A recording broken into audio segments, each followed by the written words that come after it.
What's up, you guys? It's Scott with Everyday Home Repairs, and what I want to do is talk to you for a couple minutes here about what I consider to be a no-brainer decision in 2022 and beyond, and that is what pickup truck to buy if you are in the market for a pickup truck. Now, if you saw the thumbnail for this video, you know I'm talking about the Tesla Cybertruck. Now, the Cybertruck is very polarizing in terms of the design. You either love it, which I think a few people do. I am getting pretty used to the design and I do like it, or you hate it because it's just so crazy looking and gaudy and it's just insane. But the reason I'm saying that you should go with the Cybertruck and really not consider anything else is because of one killer feature. This killer feature, I would say, is going to save you thousands of dollars, or me, it's going to save or make me tens of thousands of dollars per year just because of this one feature. Now, I'll introduce a few cool things about the truck, which I think are compelling in terms of purchase, but then obviously I will talk about that one killer feature that no one else will have. I think there's gonna be 3 to 5 years where Tesla Cybertruck will be the only truck with this feature. There will be no other competition. Eventually they'll catch up, but this will be their strategic advantage for a long time. Now, I'm not sure how familiar you are with the Cybertruck, so let me just go through a few of the details. On November 22nd, 2019, so about a year and a half back, Elon demoed or unveiled the Cybertruck to a live audience and kind of late at night. Now, that night I put through 2 reservations immediately, and the next morning I actually made a video saying why I'm switching from the F-150 to the Cybertruck. And there was actually a hook in there too. This YouTube channel, I wanted to grow to a size where the YouTube channel could create enough revenue to buy me the Cybertruck. Now, that has happened. I don't have my Cybertruck yet, but the YouTube channel is at a level where it's going to be able to buy me that Cybertruck. Now, the Cybertruck will be produced in Austin, Texas. They're building the plant right now. December 2021, they're expecting to have that plant done. It is a monster plant. It is the biggest square footage building in the United States already. Not by volume, but by floor space. There are over 1 million reservations already in, so that is something really to keep in mind. There's already over 1 million people basically waiting in line for this truck. So if this is something you're at all interested in, I would put in a reservation. A reservation is only $100 and it's gonna keep your place in line. Because if you wait to see all these features, and especially that one killer feature, you wait till everybody starts to understand how awesome that is, there might be 2 million, might be 3 million people in line. And just to give you some context, Tesla produced in the first quarter of 2021 a total of 185,000 vehicles. That's across the Model X, which is an SUV, Model S, which is a sedan, Model 3, which is a smaller sedan, and Model Y, which is a compact SUV. 4 different models, they produced 185,000 units. So if they were just to produce that amount of Cybertrucks, which is very hard to do at the start because you're ramping up your production, it would take 16 months to get through that backlog. So it's more likely that Tesla right now has somewhere around 3 years of probably backlog for a Cybertruck. So if you get in line right now, you're probably going to wait 3 years to get that truck. So I would jump in line, but obviously the decision is yours. Now let's go over the different vintages. There's a single motor starting at $39,900, a dual motor starting at $49,900, and a tri-motor starting at $69,900. So the tri-motor kind of steps up in terms of price. If you look at reservations, only 7.5% of reservations have the single motor, 48% are the dual motor. Both of mine are dual motor, and then another 44.5% are tri-motor. Now, some of the other specs, 0 to 60 time, which isn't super important for a truck, but just so you know, single motor is less than 6.5 seconds, so super fast. Dual motor is less than 4.5 seconds, extremely fast for a truck. Also, some context, a Raptor, a Ford F-150 Raptor, which is an extremely high performance pickup truck, can go 0 to 60 in 5.7 seconds. And the new Dodge Ram TRX, which is a beast, can go to 0 to 60 in 4.5 seconds. So just some context so you can relate it to traditional trucks. But the tri-motor will go 0 to 60 in less than 2.9 seconds. So, I mean, it's faster than like a Porsche 911 Turbo. It's faster than, I mean, honestly, high end or somewhere around the supercar range. Towing, Single motor can tow 7,500 plus pounds, dual motor 10,000 plus pounds, and tri-motor 14,000 plus pounds. Now that during towing will decrease your range dramatically, and the range in terms of how far can you go on a single charge, single motors 250 miles plus, dual motors 300 plus, and tri-motors 500 plus. So if you're towing, it's going to go down substantially, possibly even cut it in half. So those are some of the basic specs. It also is going to come with a 6.5 foot vault. Some people would call it a bed. They're calling it a vault because it has the cover that can lock and cover that space. So they call it a vault. And that's one of the great features, is you can lock that, keep all your tools. It's obviously secure and weatherproof. So you can keep everything in your bed, and you kind of have a built-in cover that comes down. Now let me touch on a few of the other cool features that I like. I think it gives an advantage of electric trucks over traditional internal combustion trucks, but not necessarily over other electric trucks.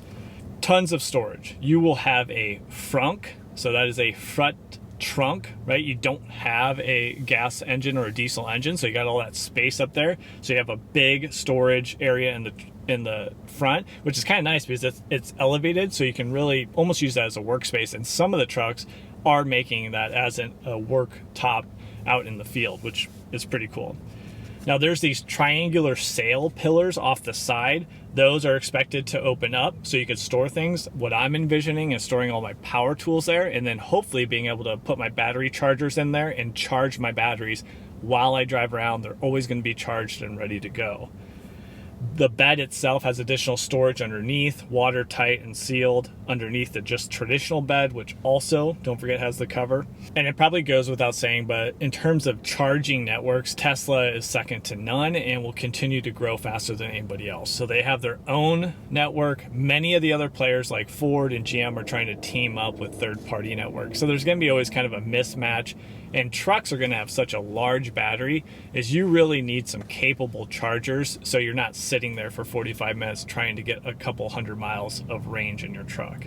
So just a couple things to think about if you're switching over, like most of us, from a gas truck to an electric truck. And now for the killer feature, the thing that really makes the Cybertruck a no-brainer in terms of purchase, and all other pickup trucks a very distant second place.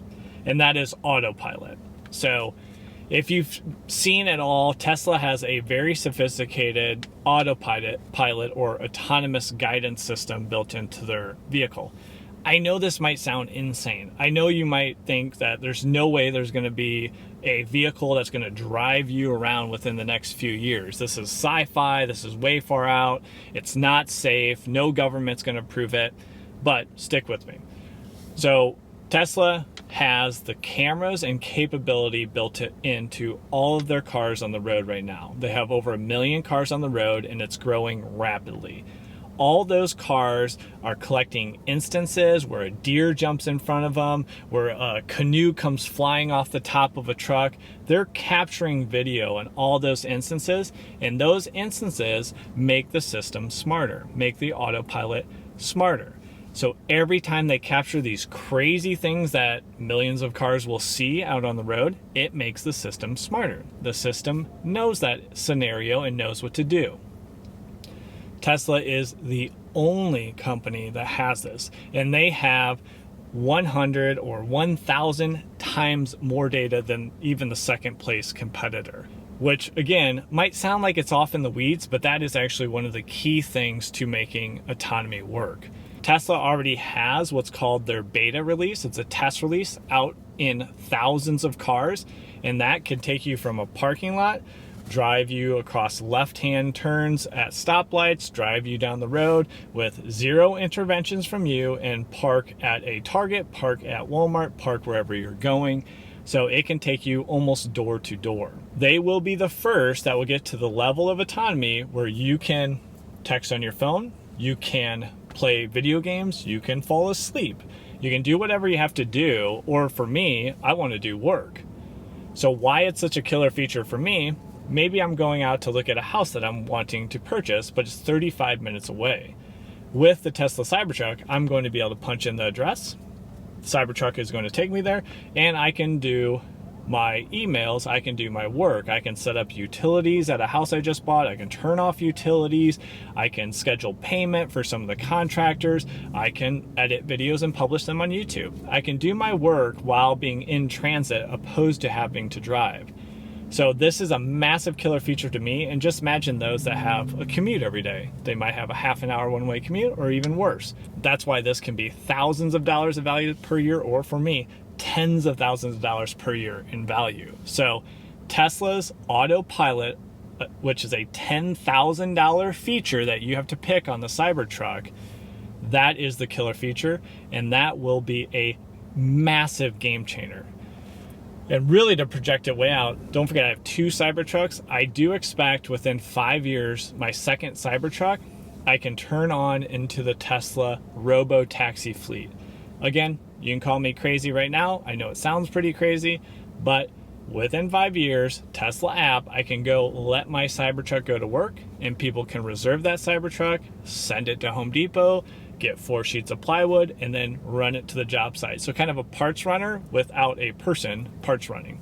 I think you can see how that's valuable. The Tesla Cybertruck will also be the most valuable fleet vehicle, again, hands down. So think about if you're a home inspector, an appraiser, an insurance adjuster, an insurance agent, especially out in agriculture, where you're going to visit people's homes. You have to do a little work. You got to do an inspection. And now you get back in your vehicle, and if your vehicle can take you to the next inspection or take you to the next appointment, you can go ahead and finish off that inspection report. You can go ahead and get those emails. So when you get home at night, you don't have a bunch of paperwork to do. That, to me, is a massive benefit, and Tesla Cybertruck will be the only truck offering that capability. Again, I think it's going to be about a 5-year head start on everybody else.